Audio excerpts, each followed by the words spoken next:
Hello and welcome to Week 5 of our OHSAA softball local meetings for 2021. This week's meeting includes a presentation on Rule 7 from Jerry Norris and Ariana Norris, members of the Top of Ohio Umpires Association and also the Ironton Umpires Association. Our second presentation is on plate mechanics. That presentation was developed by Mike Burwell, Linda Cairney, and Paul Melcher, all of the Hub of Ohio Softball Umpires Association. Thanks again to all our presenters, and we look forward to talking to you again next week. Hello, everybody. My name is Ariana Norris, and I will briefly be joined by my husband, Jerry Norris. We are from the Top of Ohio Umpire Association based out of Bellefontaine, Ohio. And today we will be talking about Rule 7 batting. I want to preface this presentation with, I know that this rule is incredibly wordy. There's going to be some times where we're going to be reading the rule a little bit, but our goal is to more have a discussion of the rule. We're going to talk about, yes, the rule itself, but specific situations it could be applied, how we might see some of the provisions of the rule. There's 5 main parts of the rule that we'll be talking about. I'll discuss those in the next slide. So we're excited that you're with us here today, and why don't we get right into it? So as I mentioned before, this presentation includes 5 sections. These are indicative of section 7.1, 7.2, 7.3, 7.4, and 7.5. So 7.1 is position and batting order. This talks a lot about the lineup, when we bat in order, when there is batting out of order, when a player assumes the position of a batter. So it talks about that kind of stuff. Section 7.2 is strikes, balls, and hits. This talks about what constitutes a strike, what would be a ball, and what is a legal hit. Section 7.3 is batting infractions, basically what can go wrong. Section 4 is the batter is out. When would we as the umpire declare a batter out versus being awarded first or safely approaching a bag. And the last section is 7.5, and it concerns the on-deck batter. Section 7.1.1, position and batting order.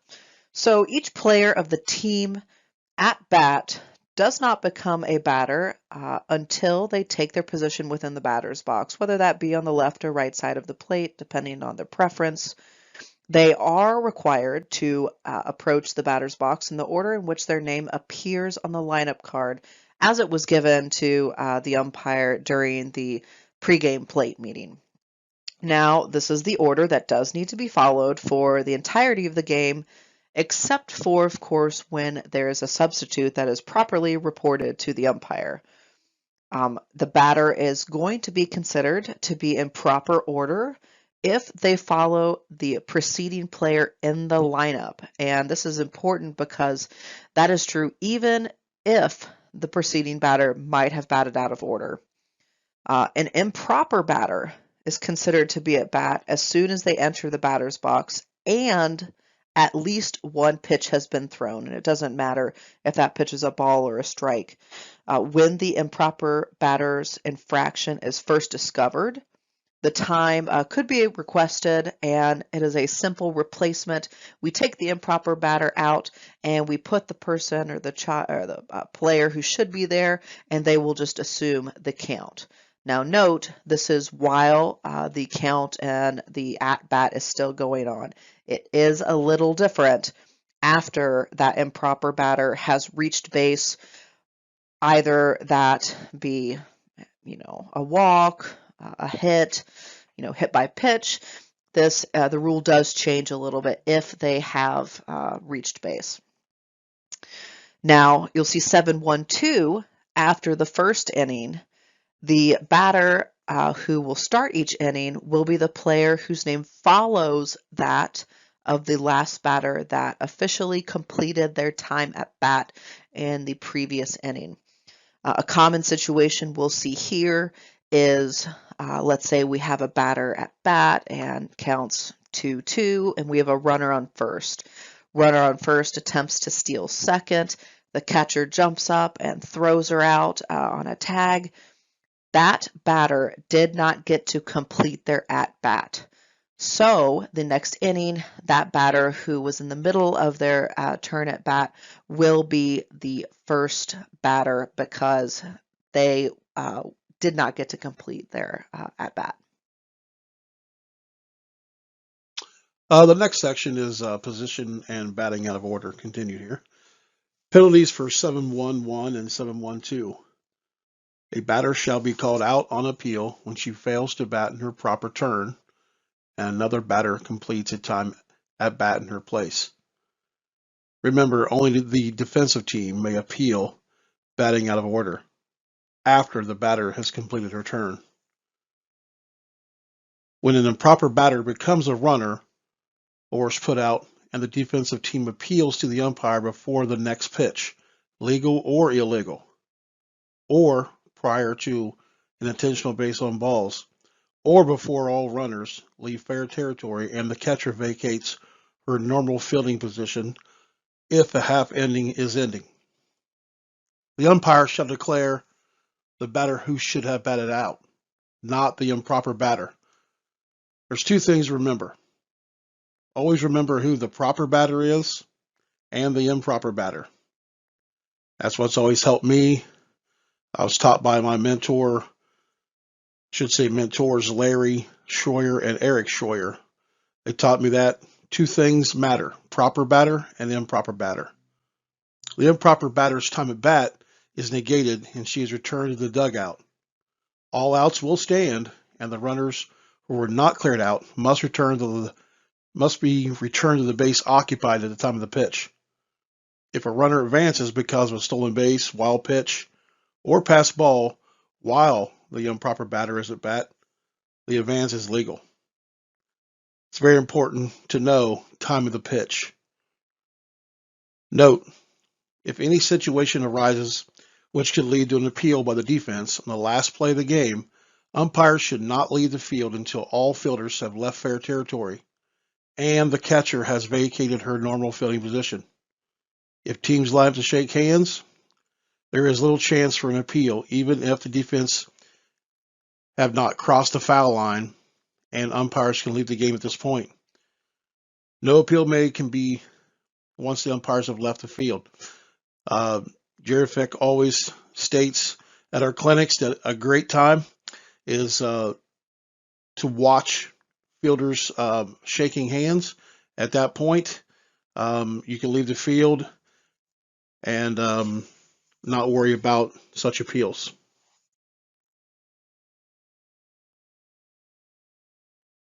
So these are penalties for 7-1-1 and 7-1-2 continued. Number 3 says when an improper batter becomes a runner or is put out and a legal or illegal pitch has been delivered to the next batter up, or an intentional base on balls has occurred, or all infielders have left the diamond. If it's a half inning, they think the inning's over. In all cases before an appeal is made. So this means that nobody said anything. The improper batter completed her turn at bat, however that may end. The improper batter becomes the proper batter, and the results of her time at bat become legal. Basically, the improper batter is becomes the one who should have been up there, and we move on. Number 4, when the proper batter is called out because she has failed to bat in turn, the next batter shall be the batter whose name follows that of the proper batter. So if batter number 2 in the lineup was supposed to have been there and she was called out, batter number 3 who comes after her in the lineup shall be the next batter.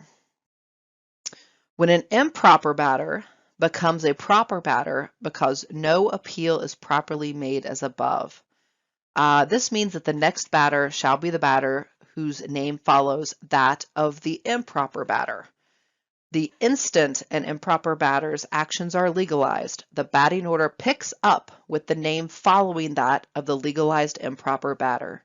So if player number 4 in the lineup was improper, no appeal was properly made, and her actions are legitimized, the next batter would be that of number 5, the number 5 slot in the batting order. The last is number 6, when several players bat out of order before discovery so that a player's time at bat occurs while she is a runner. It's rare, but of course it's a possibility. That player will remain on base, but she is not out as a batter.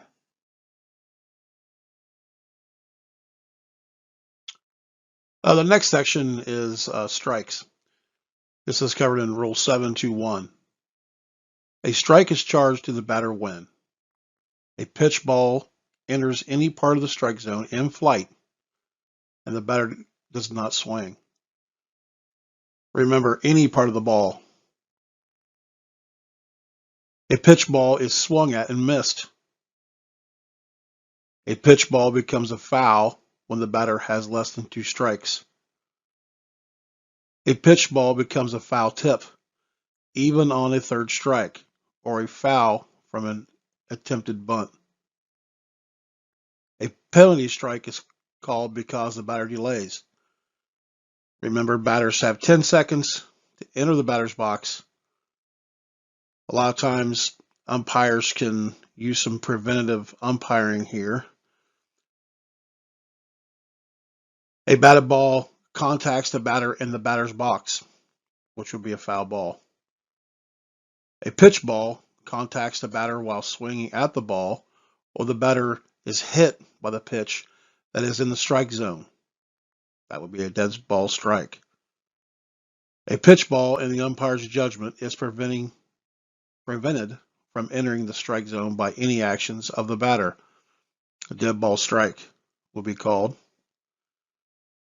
And lastly, when a member of the offensive team intentionally removes a line.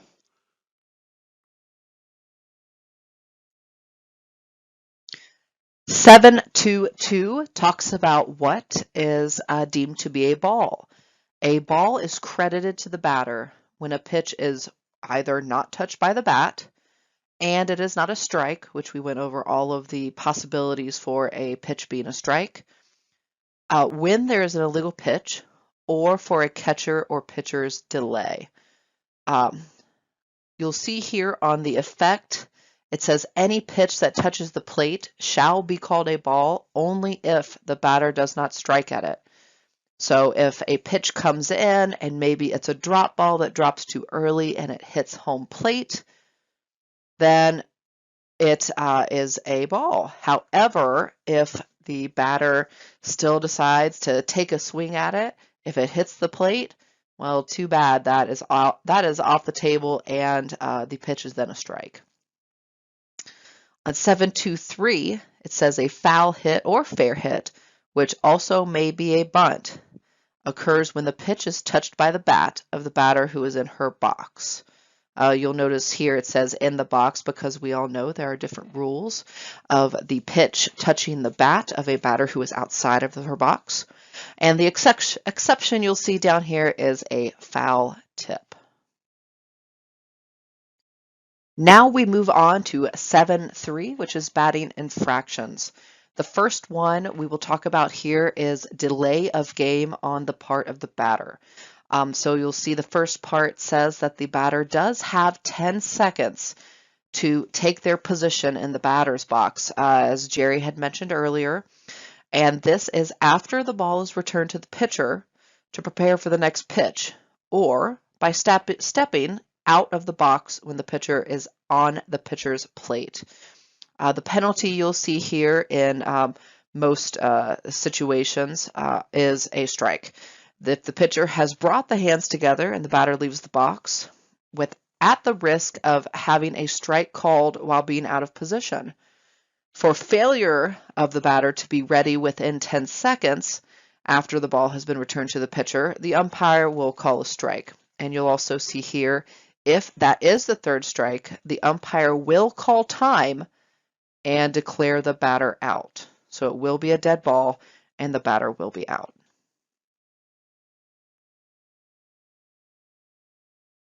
Now you'll see here in 731 effects, this first one we hear a lot of mumbling and grumbling about. It talks about the umpire's authorization to grant or not grant a timeout to the batter. It says here, after entering the batter's box, the batter leaves it at the risk of being charged with delay. The batter can, of course, request timeout if she desires to step out for a valid reason. Everybody's seen, maybe she sneezes or, she notices a shoe untied. And if that happens and we grant it, the 10-second count will begin. It's not going to keep timing. The umpire, however, as I mentioned, is allowed to refuse to grant the timeout if, in the umpire's judgment, the batter is repeatedly attempting to cause delay, or if her leaving the batter's box appears to either distract the pitcher or gain some other advantage. So basically, we're going to allow the batter to step out for a neutral, valid reason. But if she's trying to do it to throw off the pitcher or have an unnecessarily delay of game, then you are perfectly within your rights to not grant that request. Number 2, it says here, if the pitcher stops or hesitates in her delivery as a result of the batter stepping out or holding up her hand to request time, it will not be an illegal pitch. We're not going to penalize the pitcher for something that the batter has improperly done. If a pitch is not delivered, a rule has been violated by both the batter and the pitcher. The umpire shall call time first and declare a no pitch, and the play will begin again. If the umpire judges the batter's action to be a deliberate attempt to create an illegal pitch, the umpire will penalize according to Rule 369. Now, however, if the batter steps out of the box or holds up her hand to request time and the pitcher legally delivers the ball, it will be called a strike, the ball remains live, and play goes on.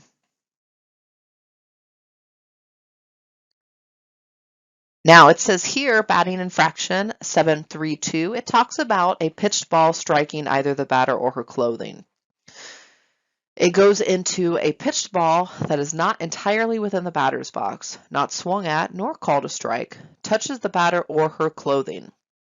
If no attempt to avoid being hit by the pitch is made, the batter will not be awarded first base unless it is ball 4. Now this is a rule that a lot of coaches or players or fans might not necessarily understand. So this is something that you're likely going to have to be able to explain if the time comes.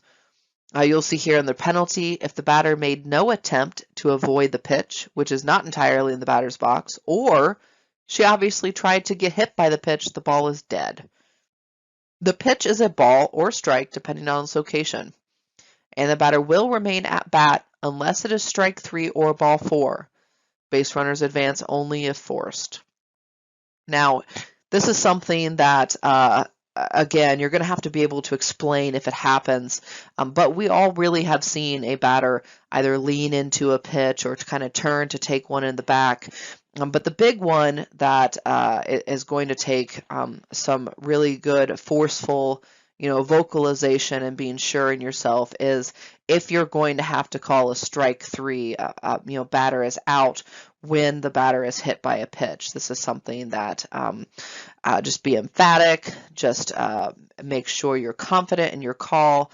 Again, you're likely going to have to fairly extensively explain that call, but as long as you're emphatic and confident, you'll be able to make sure that the right call is made with little to no problems ensuing. Moving on to section 4, 7.4 is the batter is out. You'll see 7.4.1 says when a team is playing with one less than the starting number in the batting order, and that specific player's turn to bat is reached, it will be an out. Now 742 deals with an illegal bat, and of course we've all seen one. So it says here the batter enters the batter's box with an illegal bat or is discovered having used an illegal bat, and the infraction is detected before the next legal or illegal pitch.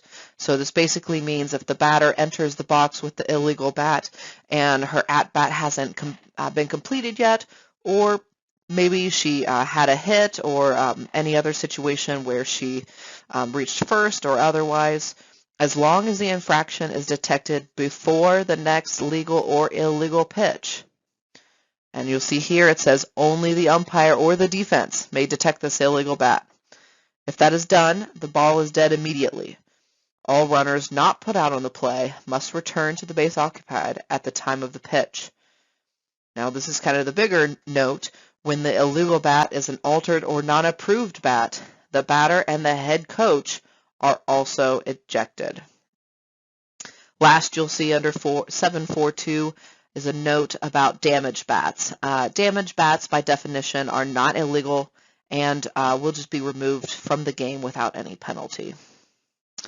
Last on this slide, you'll see 743. This is more of a rare situation, at least in my experience. This is where the batter is stepping out of the box on one side of home plate over to the other box on the other side while the pitcher is in the position ready to pitch. As it says here, if it's done so and the batter disconcerts the pitcher, the ball is dead immediately and that batter is out.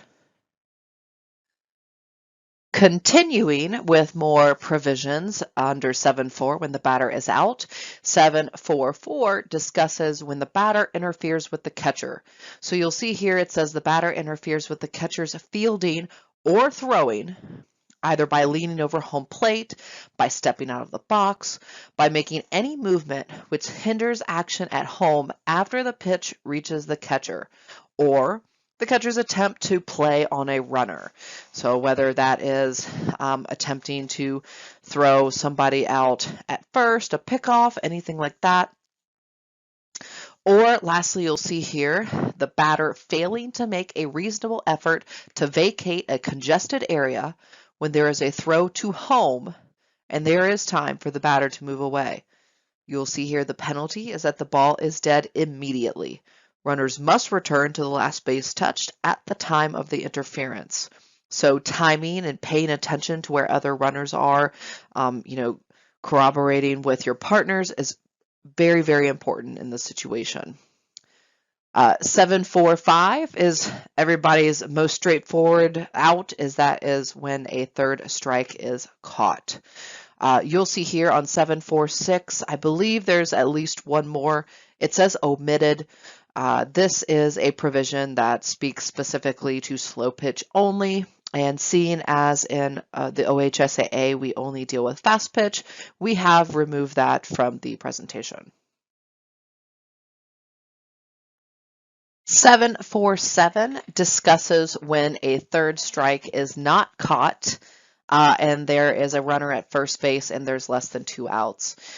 This is the situation where the runner is not entitled to advance because first base is occupied. You'll see the note here. It says if there are 2 outs or if no runner occupies first base, the batter is not out unless the third strike is caught.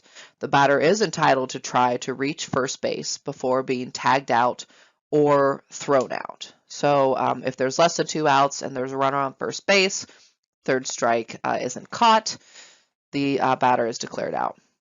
On 7.4.8, it says if the batter hits the ball fair or foul while either foot is touching the ground completely outside of the lines of the batter's box or while touching the plate. This could happen for a number of reasons. We see this a lot when batters' front foot touches completely on the ground outside of the batter's box for a slap, or maybe they have squared to bunt and they've brought their foot around and it touches home plate while they make contact with the ball. They are declared out. You will see here that it says that the batter must hit the ball fair or foul.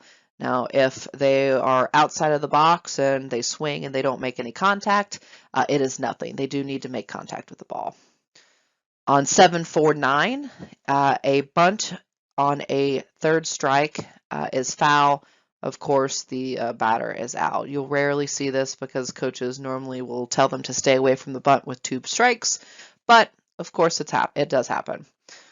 And again, 7-4-10 is a slow pitch only provision, so we have omitted it. 7-4-11 says a foul ball that is caught in flight by a fielder or such catch is prevented by a spectator reaching into the playing area. You'll see in the parentheses here that obviously this doesn't include a foul tip, not a third strike. The penalty under Articles 8, 9, 10, and 11, the ball is dead immediately. All runners must return to base occupied at the time of the pitch, and of course the batter is out. On 7-4-12 says offensive team members, excluding a runner or a retired runner, a runner that's since been put out for any reason, shall not interfere with a fair batted ball or foul fly ball. The penalty is that the ball is dead immediately and the batter is out. If, in the judgment of the umpire, the interference prevented a possible double play, the batter and the runner closest to home shall be declared out. So this is a much steeper penalty. Other runners shall be returned to the last base touched at the time of the interference. And of course, you'll see the other rule references listed here in Rule 3, 7, and 8. 7-4-13 discusses when the batted ball, hits the bat more than once. It says here, after hitting or bunting a ball, the bat hits the ball a second time while the ball is on or over fair territory, or it is on or over foul territory, and in the umpire's judgment, had a chance to become a fair ball. In this situation, the batter is out. You will see here an exception. If the batter is still in the batter's box and the bat is in the batter's hands when the second contact occurs, it is a foul ball, regardless of whether the ball was on or over fair or foul territory. This is unless, in the umpire's judgment, the batter intentionally hit the ball for a second time. 7-4-14 says here the batter throws her bat and interferes with a defensive player attempting a play. This, of course, the penalty you'll see down there, the ball is dead immediately. The runners must return to last base occupied, last base touched at the time of the interference. Of course, the batter is out. You'll also see the note, however, that there's a little difference if the bat breaks. We've seen, some of the newer bats, the ends of them snap in two. If the bat breaks and a portion is hit by the ball or hits a runner or fielder, no infraction has occurred. Obviously, that's not something that the batter could have controlled, so there's going to be no infraction there. And last but certainly not least, we have our Section 7.5 dealing with the on-deck batter. Our first section, 7.5.1, deals with where the on-deck batter shall take a position. This says that the on-deck batter shall take a position within the lines of the on-deck circle closest to her dugout. Many times we've seen on-deck batters attempt to go to specific sides of the field in order to kind of gauge or time the pitcher because they might be left or right-handed. In OHSAA and NFHS, the on-deck batter needs to remain on the side of the on-deck circle closest to their dugout. We can't have them crossing across the home plate to the opposite side in front of the other dugout. In 7.5.2, it says the on-deck batter may warm up with no more than 2 official softball bats. An approved warm-up bat or a combination not to exceed 2 bats. Maybe I'm a little different. I don't think I've ever seen anybody attempt to stand over there and swing 3 bats, but this does say that they cannot be over there trying to warm up, get ready with more than 2 bats. 7.5.3 says the on-deck batter may leave the on-deck circle when either A, she becomes a batter, so they approach home plate to become the next batter up, or B, when directing a runner advancing from third base to home plate. Our last part of 7-5, or on-deck batter, deals with interference on behalf of the on-deck batter. It says that the on-deck batter shall not commit interference, of course, with a defensive team. And there's two different penalties depending on when the interference occurred. The first is if the interference is with a thrown or pitched ball. This says that the ball is dead and the runner closest to home is declared out. If no play is obvious, no player is out, but runners shall return to the last base touched at the time of the interference. The second penalty, it says when the interference is with the fair batted or fly ball. The batter is out when, in the judgment of the umpire, the interference prevented a possible double play. Again, the runner closest to home shall be declared out. Other runners will return to the last base touched at the time of the interference. We have now made our way through the entirety of Rule 7. Thank you so much, guys, for sitting with us and following along. Jerry and I really enjoy doing these presentations, and we're very quite honored that Mr. Jerry Fick has asked us to help out. Please, if anyone has any questions about anything in the rule book, whether it be this Rule 7 or otherwise, please make sure you reach out. Everybody is so helpful. That's what mentors, that's what evaluators, association leaders, we're all there for. So again, thank you. Have a great season. I know we're starting to get into scrimmages. Weather around here has been a little spotty, but hopefully that warms up. And we will look forward to seeing you guys out on the field. Thanks.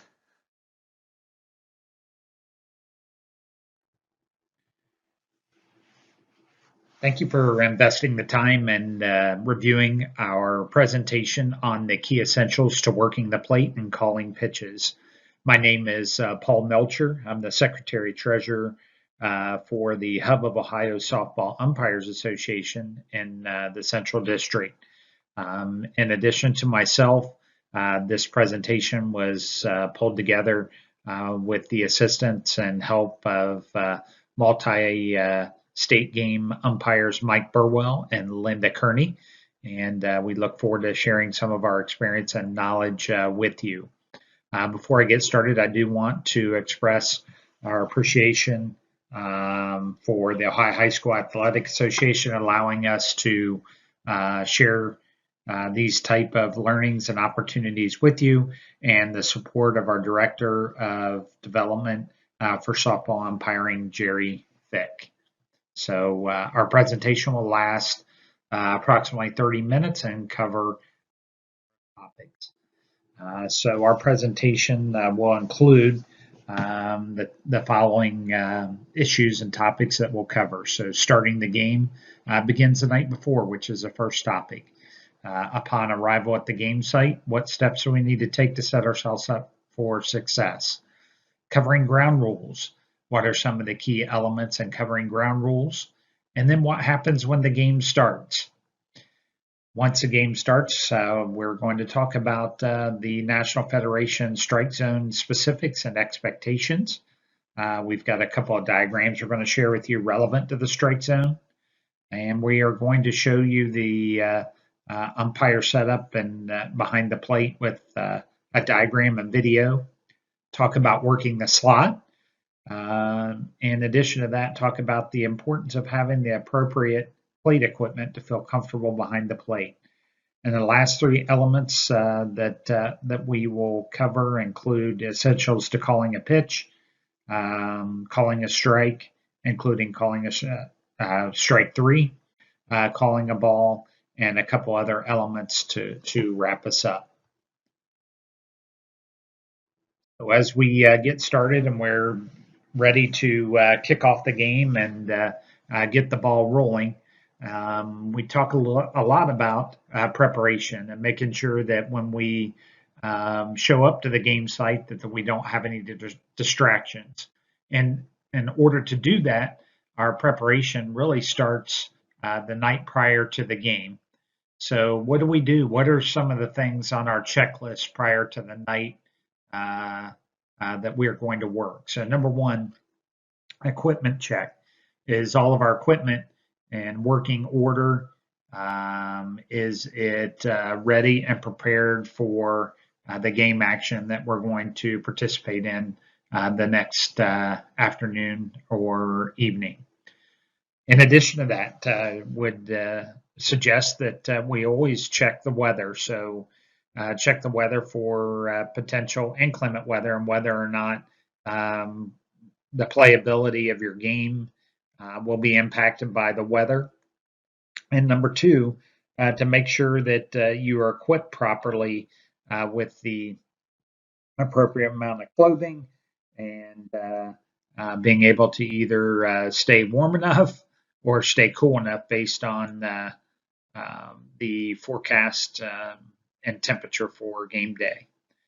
Thirdly, and most importantly, probably on our list, are directions to the game site and field site where the game is going to be played. So having directions is critical and can reduce greatly the amount of anxiety on actually knowing where you're going, or at least having directions on where you're going and what your approximate arrival time will be and your travel time will be.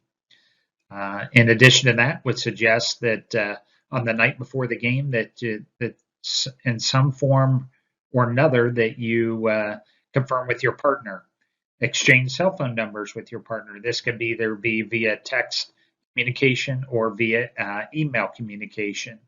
My preference would be to actually have text communication, because then I have the cell phone number of my partner handy in case I happen to be running late from work, if I'm held up by traffic, or something else is going to impact my arrival time.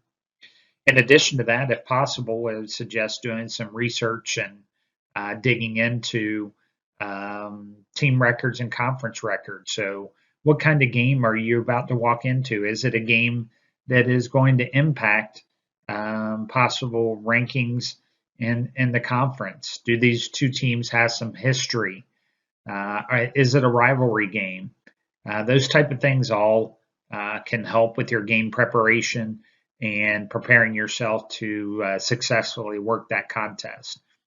And last but not least, confirmation with the athletic director. Keep in mind that your athletic directors have a number of spring activities and spring sports going on. So your confirmation is absolutely critical to them, and making sure that there's not anxiety on their part in and preparing for the contest and making sure game officials are going to arrive. In today's world, the most efficient means of confirmation with that athletic director is typically an email. And in the email that I would normally use, I would also ask for the athletic director's mobile number. And most athletic directors are more than willing to share that with you. And the mobile number is essential due to the fact that typically the athletic director is not sitting in their office. And especially once the late afternoon hits, they're out and about making sure that their facilities are ready and prepared for game action. So again, confirmation with that athletic director on the night before is extremely important. So once you arrive at the game, there are a number of things to take care of. So upon arrival and prior to the game, I always suggest confirm your arrival with your partner. Make sure both of you aren't getting dressed to go work the plate, and which is a second point on this particular slide, is confirm your position with the partner. And even if you could confirm the night before, which would make it much simpler versus trying to track somebody down in the school parking lot. Third bullet point here is to confirm your arrival with the athletic director or a site administrator. That is always a positive thing, so the athletic director isn't wondering whether or not you are there or not, ready to umpire or officiate. Again, prior to the game and with your partner, you're going to discuss your previous experiences with the teams and coaches. Have you had challenges with either one of the teams or one of the coaches in the past? I think it's extremely important that we are transparent with that when we're talking to our partners, so we are prepared for anything that may be a carryover from a game you may have had a week ago or a month ago or even the previous year. And certainly, last but not least, prior to the game, we want to discuss play coverage with our partner and what's so extremely important in play coverage and making sure that we have at least one set of eyes on every single play.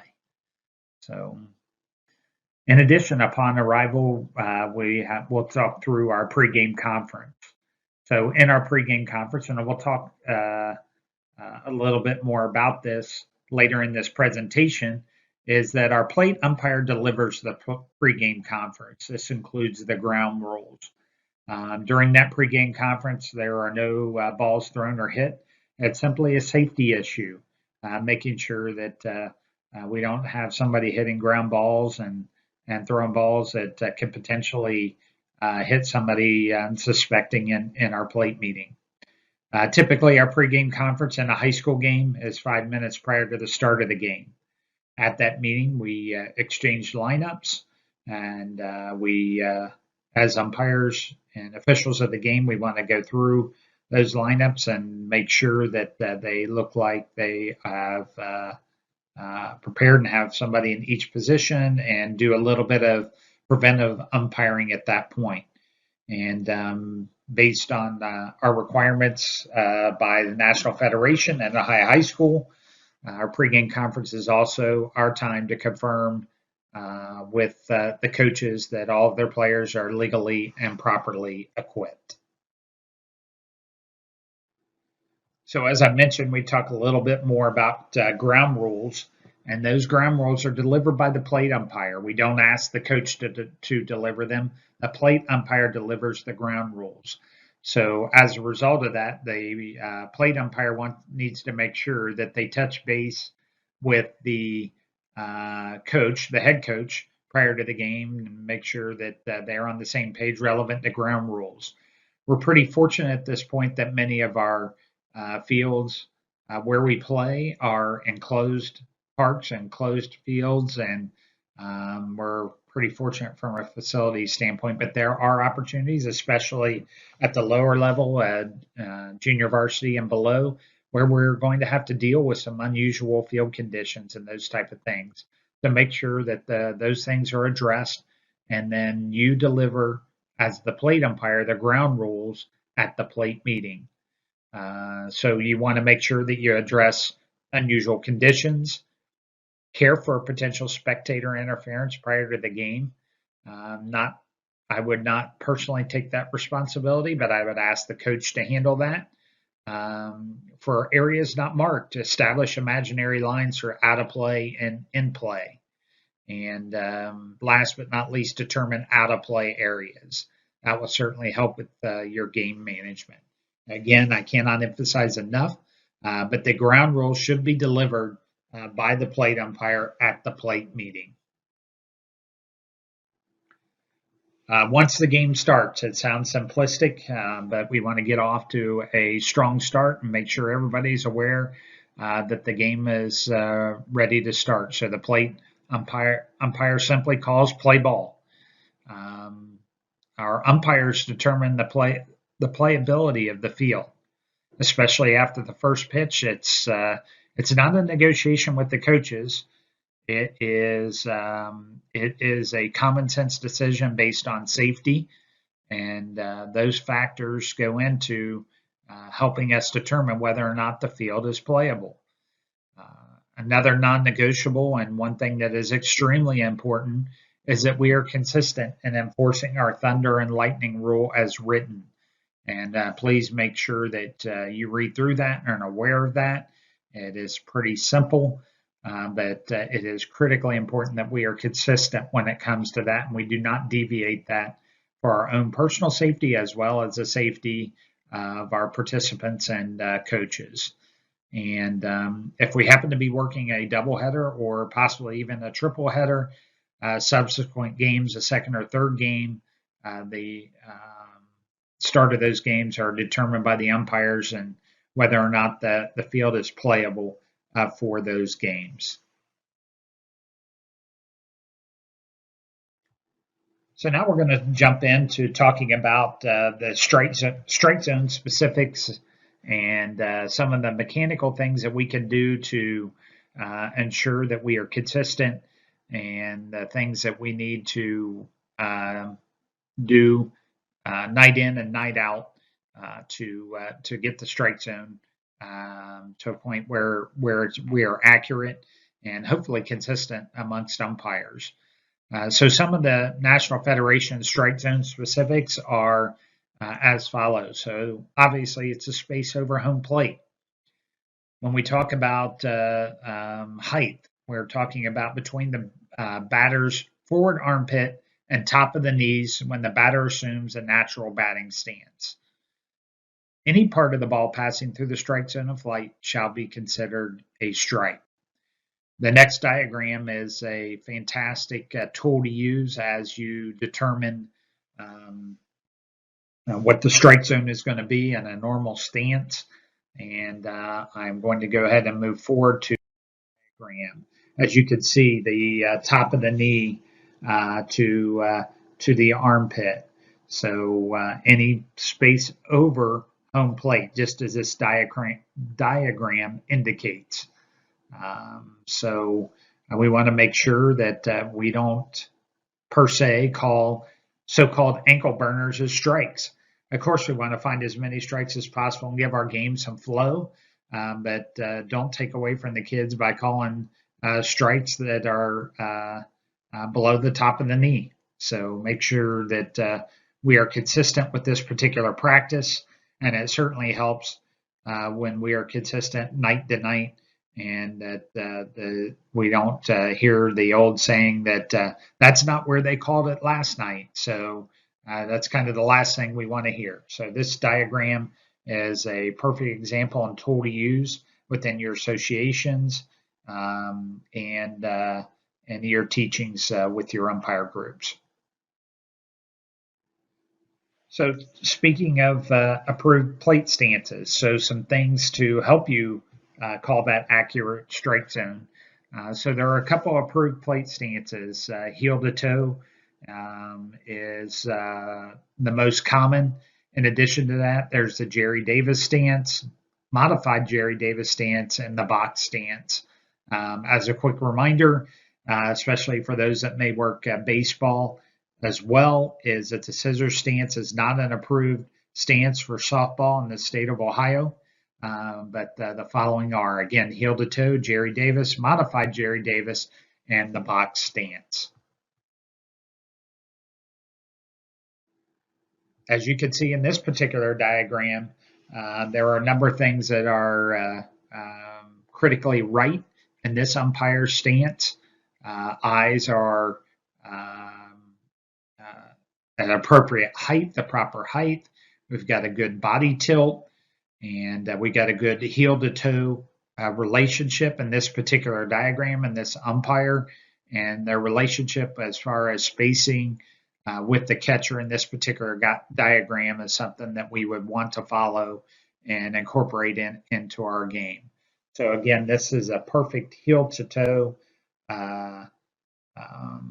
example that we should follow, and is probably the most common stance used amongst softball umpires. When we're talking about our stance and where we're going to set up, so critical elements of working the slot. So we want to set ourselves up in the slot. So what does the slot mean? What does it mean to be working the slot? So the slot means slightly inside the inside corner of the plate. Your ear closest to the catcher should be lined up with the inside corner. In addition to that, our umpire must have good pelvic alignment, pelvis aligned with the outside corner of the plate so we can see the outside corner. And we want to be able to allow ourselves to look down and through the strike zone. You do not want to set yourself up and come to your set position any lower Then the top of the strike zone. And we want to bend at the knees and not at the waist. If we're bending at the waist, we're going to walk away with a sore back. So we want to make sure that we're using our lower body to support our plate stance. So ultimately, our goal is to achieve an unobstructed view of the strike zone. So hopefully this is an obvious statement, but we want to align ourselves on the left side of the plate on a right-handed batter and the right side of the plate on the left-handed batter. So hopefully those are obvious statements or in practices that we are already using.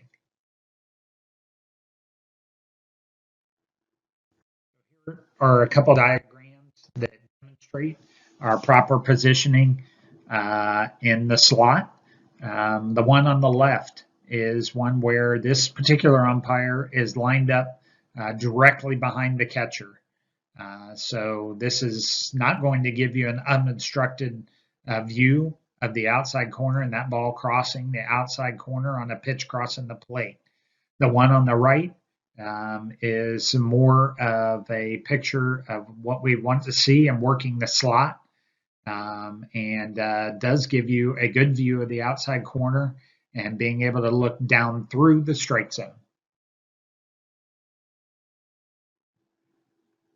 So this video in particular is Mike Burwell, and The hit and the timing. I'm gonna do my best. Outstanding example of setting up in the slot, and his setup and head height is absolutely perfect. This is a great example of getting yourself set up to be successful and to call an accurate strike zone. The hit and the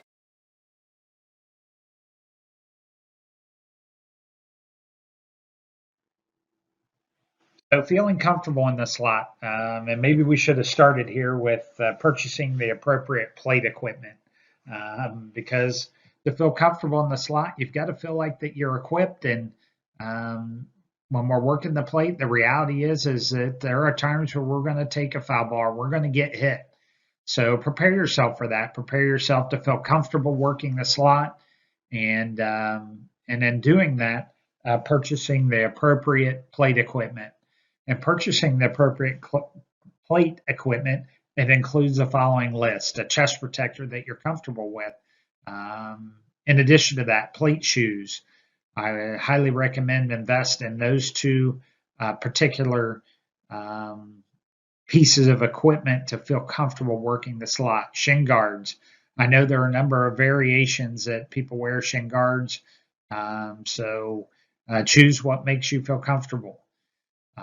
When working the plate, wear plate or combo pants so they fit appropriately over your shin guards and your other equipment. In addition to that, obviously you're going to wear a mask behind the plate. I would suggest every couple of years as you rotate out and update your pads in your mask, so that you're prepared for that shot that's straight back at the mask, and that you don't sustain an injury that you can prevent by using the appropriate equipment. And last but not least, you want to make sure that you wear a hat, which allows you to easily remove your mask. So I think it takes some practice, and you've got to determine this on your own. Personal recommendation is either a 4 or 6 stitch hat that can will stay on your head when you remove your mask. So you definitely don't want to be that umpire that loses their mask or loses their hat every single time that you remove your mask. So again, the recommendation is a 4 or 6 stitch fitted hat. So live action and really setting up in the slot position.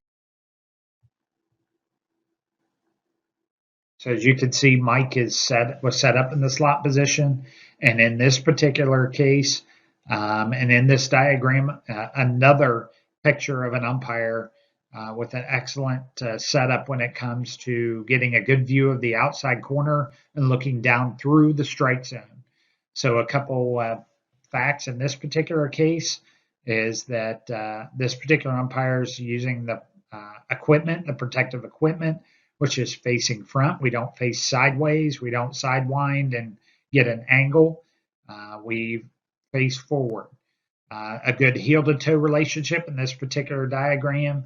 And as stated at the bottom right, this umpire has good clearance from this catcher in case there's a foul ball behind us, so that there's room that the umpire can move and clear out of the way from the catcher and avoid any type of collision. So ultimately, what we're trying to do is get to the point that we're able to call the pitch. And so we've talked about being in the appropriate position, in the slot position, wearing the equipment that's necessary to help you feel comfortable working the slot position. And then ultimately, we get to the point where that we are going to call the pitch. When it comes to calling the pitch, we're going to track the ball from the pitcher's hand to the catcher's glove. Our timing is imperative here, is that we're not too quick, but we're also firm. We don't want to be too quick and give up on a pitch. It possibly could be a strike, or we don't want to be too quick and anticipate a pitch either being a strike or ball and possibly miss it because we're a little anxious. We're going to use some slight movement of the head guided by the nose, and we do not want to exaggerate tracking of the ball by our head movement. As I stated before, good timing is crucial. After ball is in glove, pause, and then call the pitch. Verbal call, remember, is from the down position, not when we're coming up. Your verbal, either ball or strike, is from the down position.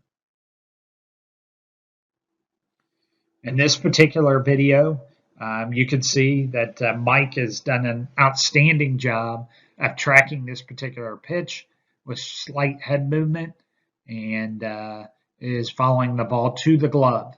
And in addition to that, you can tell that he has not indicated a ball or strike just yet, and his timing is impeccable. So great example of Mike and tracking the pitch in this particular scenario. So when the pitch is a strike call should be brisk and loud.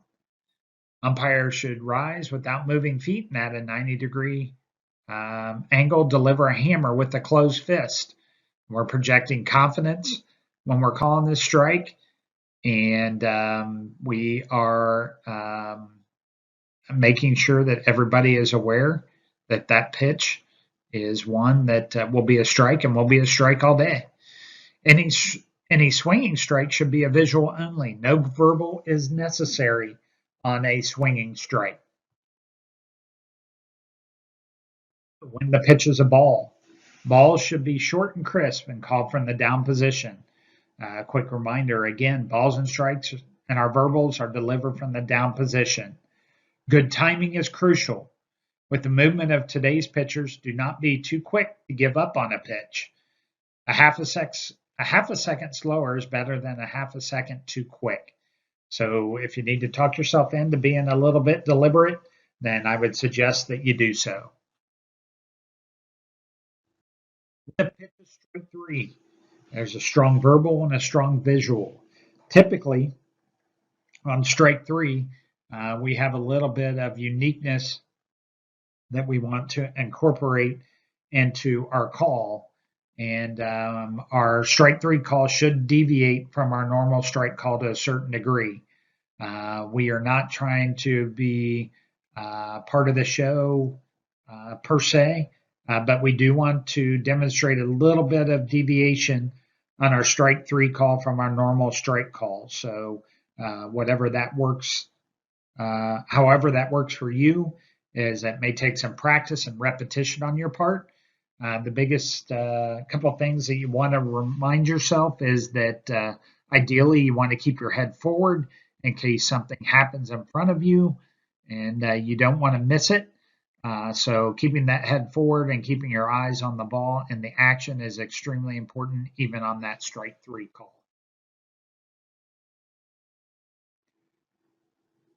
And calling a ball in this video. We're at an indoor facility, so unfortunately we couldn't hear the verbal very clearly, but Mike's timing is outstanding.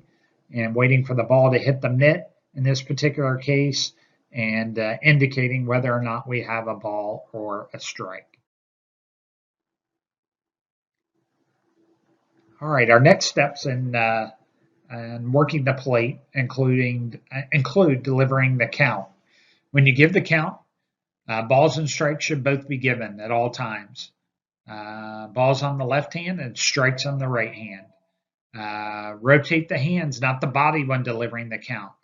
Allow for all to see. Is that if you rotate your hands, that typically will allow anybody in the park, including the coaches in the dugout, to see what your count is. We do not rotate our body when we're delivering the count. Delivering the count after each pitch is not necessary. Have a feel for the games. Have a feel for game situations and deliver as you feel appropriate. We do not need to deliver the count on after each and every pitch. All right, partner-to-partner signals. Any of us with any experience are aware that our infield fly rule is in effect and is normally initiated by our plate umpire. We place our right hand and arm across the chest with hand over the heart. We hold up. In addition to that, other partner-to-partner signals include holding up play and timeouts. Infield fly is one where we actually mirror each other. So we want to make sure that we recognize with each other that the infield fly rule is in effect.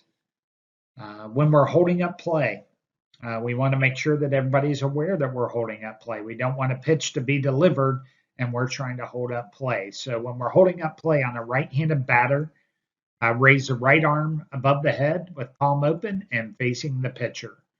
On a left-handed batter, raise the left arm above the head with palm open and facing the pitcher. Timeout. When we have a timeout, raise both arms above the head with palms facing the pitcher while moving from behind the batter and the catcher.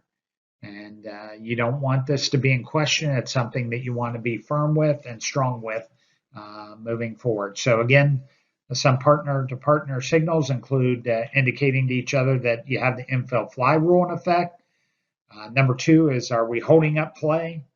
And number 3, do we have a timeout? Going for help.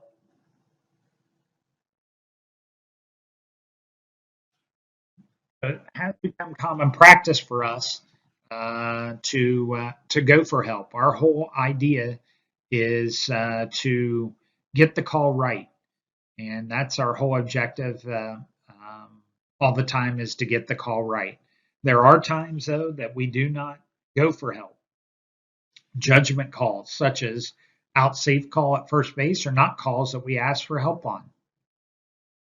Situations that may result and constitute a help play include a pulled foot, control of the ball, umpire having a blocked view on a play. These are 3 perfect examples of ones where we can go for help.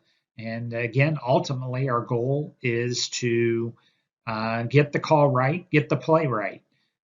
Sometimes we have to help our coaches in these conversations and get to what they're really asking for. So again, incorporate some preventive umpiring, use some interpersonal skills, and incorporate that into your game and getting to the ultimate question that the coach is trying to ask you. In addition to that, going for help on a check swing.